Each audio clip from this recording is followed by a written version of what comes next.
ദൈവവചനത്തിൽ നാം ഇങ്ങനെ വായിക്കുന്നു, മിണ്ടാതിരുന്ന് ഞാൻ ദൈവമെന്ന് അറിഞ്ഞുകൊള്ളുവീൻ. ഞാൻ ജാതികളുടെ ഇടയിൽ ഉന്നതനാകും, ഞാൻ ഭൂമിയിൽ ഉന്നതനാകും. 46-ാം സങ്കീർത്തനം അതിൻ്റെ 10-ാം വചനം. ദൈവം പറയുന്നു, നിന്റെ മൗനതയിൽ ഞാൻ ഉന്നതനാകും. ജീവിതത്തിൽ ഒരുപാട് കാര്യങ്ങൾ നാം നിശബ്ദരായിരിക്കണം. ഇന്ന് ആത്മസംയമനം പാലിക്കാത്തതാണ് ഒരുപാട് പ്രശ്നങ്ങൾക്കും കാരണം. ഇസ്രായേൽ മക്കൾക്ക് പലപ്പോഴും മിണ്ടാതിരിക്കാൻ കഴിഞ്ഞില്ല. ജീവിതത്തിലെ പ്രതികൂലങ്ങളിൽ അവർ പതറിപ്പോയി. അരുതാത്തതെല്ലാം വായ്കൊണ്ട് സംസാരിച്ചു. മുൻപിൽ ചെങ്കടലും പിന്നിൽ ഫറവോൻ സൈന്യവും ഇടത്തും വലത്തും വലിയ പർവ്വതനിരകളും കണ്ടപ്പോൾ അവർ പകച്ചു. അവരുടെ വിശ്വാസം ക്ഷയിച്ചു. അവർ ഇങ്ങനെ പറഞ്ഞു, മിസ്രയീമിൽ ശവക്കുഴി ഇല്ലാഞ്ഞിട്ടോ നീ ഞങ്ങളെ മരുഭൂമിയിൽ മരിപ്പാൻ കൂട്ടിക്കൊണ്ടുവരുന്നത്? നീ ഞങ്ങളെ മിസ്രയീമിൽ നിന്ന് പുറപ്പെടുവിച്ചതിനാൽ ഞങ്ങളോട് ഈ ചെയ്തത് എന്ത്? പുറപ്പാട് പുസ്തകം 14-ാം അധ്യായം അതിൻ്റെ 11-ാമത് വചനം. പല പ്രശ്നങ്ങളിൽ നിന്നും ദൈവം അവരെ വിടുവിച്ചതാണ്.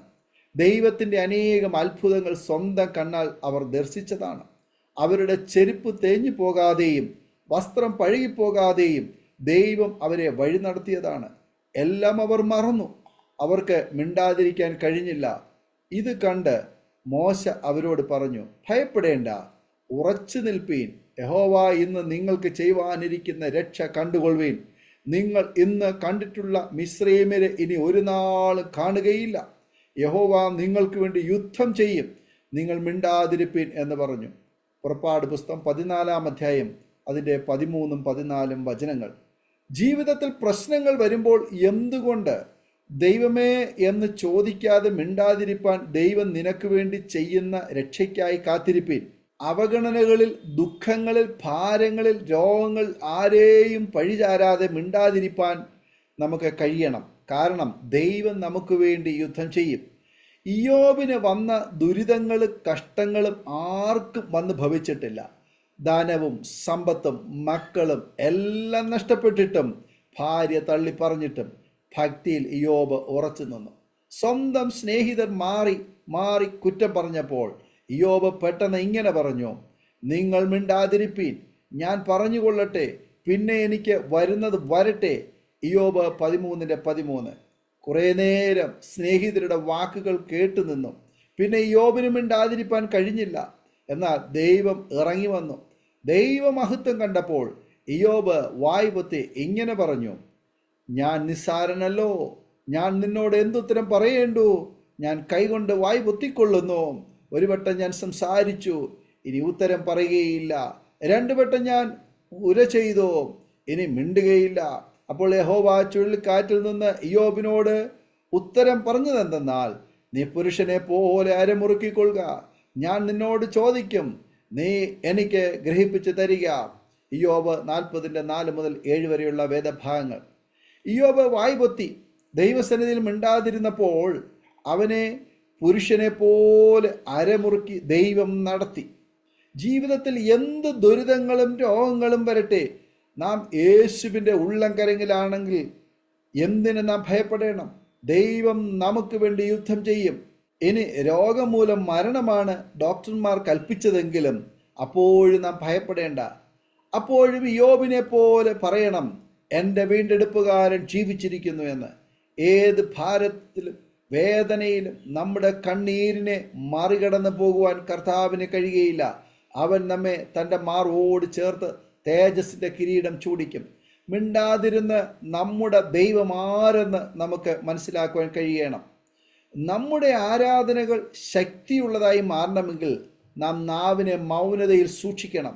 കോപം വരുമ്പോൾ വാക്കുകൾ നിയന്ത്രണാതീതമാകാതെ ഉരുവിട്ടാൽ ദൈവ തിരുമുൻപിൽ എങ്ങനെ നമുക്ക് ആരാധിക്കാൻ കഴിയും? എരിഹോ മതിൽ തകർക്കുന്നതിന് മുൻപേ യോശുവ ഇസ്രായേൽ ജനത്തോട് 6 ദിവസം ആർപ്പിടാതെ പട്ടണം ചുറ്റുവാൻ പറഞ്ഞു. 7-ാം ദിവസം പുരോഹിതന്മാർ കാഹളമൂതുമ്പോൾ ജനം ആർപ്പിടുവീനെന്ന് പറഞ്ഞു. അവരുടെ കഷ്ടതകളിൽ മൗനമായിരുന്ന് അവർ അധരങ്ങളെ ശുദ്ധീകരിച്ച് 7-ാം ദിവസം ആർപ്പിട്ട് ദൈവത്തെ ആരാധിച്ചു. മതിൽ വീഴുകയും ചെയ്തു. വൻമതിൽ പോലെയുള്ള പ്രശ്നങ്ങളിൽ പതറാതെ മൗനമായിരിപ്പീൻ. വിമർശനങ്ങൾക്കും പരിഹാസങ്ങൾക്കും കുത്തുവാക്കുകൾക്കും മറുപടി പറയാതെ ആത്മസംയമനം പാലിച്ച് ദൈവസന്നിധിയിൽ മൗനമായിരിപ്പിൻ, ദൈവത്തെ ആരാധിപ്പിൻ. ഏത് വൻമതിലും തകർന്നു വീഴും. വിശ്വാസം എത്ര വലുതാണോ മൗനവും ആഴമുള്ളതായിരിക്കും. ഏത് പരീക്ഷാഘട്ടത്തിലും ദൈവസന്നിധിയിൽ വന്ന് മൗനമായിരിക്കാം. നിന്റെ മൗനം ദൈവത്തിനറിയാം. നിന്റെ വേദനയുടെ കണ്ണുനീരിൻ്റെയും ആഴവും അവനറിയാം. അവൻ നമ്മുടെ കണ്ണീരിനെ തൻ്റെ കുപ്പിയിൽ ശേഖരിച്ചു വച്ചിരിക്കുന്നു. അതിനാൽ പതറാതെ ഏത് പ്രതിസന്ധിയിലും മൗനമായിരുന്ന് നമ്മുടെ ദൈവം ആരെന്നറിവീൻ. അവൻ്റെ ദൈവിക മഹത്വം അനുദിനം രുചിച്ചറിവീൻ. അവൻ ഓരോരുത്തരോട് പറയുന്നു, ഭയപ്പെടേണ്ട, എൻ്റെ കൃപ നിനക്ക് മതി. ഈ വചനങ്ങളാൽ ദൈവം നമ്മെ അനുഗ്രഹിക്കുമാറാകട്ടെ. ആമേൻ. ഓർമ്മയുടെ മനോരഥത്തിൽ മായാത്ത ഓർമ്മയ്ക്കായി അരോമ മാട്രിമോണിയിൽ നിന്നും ജീവിത പങ്കാളിയെ കണ്ടെത്തൂ. നിങ്ങൾ ഒരു ക്രിസ്തീയ ജീവിത പങ്കാളിയെ അന്വേഷിക്കുകയാണോ? അതോ മക്കൾക്ക് അനുയോജ്യമായ ഒരു തക്ക തുണയ്ക്ക് വേണ്ടി പ്രാർത്ഥിക്കുന്ന വ്യക്തിയാണോ? എങ്കിൽ അരോമ മാട്രിമോണി നിങ്ങൾക്ക് വേണ്ടിയാണ്. ഇന്നു തന്നെ സൗജന്യമായി രജിസ്റ്റർ ചെയ്യൂ. അരോമ മാട്രിമോണിയുടെ പ്രത്യേകതകൾ: രജിസ്ട്രേഷൻ തികച്ചും സൗജന്യം. ലോകത്തെവിടെയുമുള്ള അനുയോജ്യമായ ക്രിസ്തീയ ജീവിത പങ്കാളിയെ തിരഞ്ഞെടുക്കാം. വിവാഹം നടക്കുന്നതുവരെ സർവീസ് ലഭിക്കുന്നു. ഏറ്റവും ചെറിയ പാക്കേജുകളും തിരഞ്ഞെടുക്കാം. അരോമ മാട്രിമോണി നിങ്ങൾക്കായി ഒരുക്കുന്നു വിവാഹം പരമാനന്ദം. Email aroma matrimony2020@gmail.com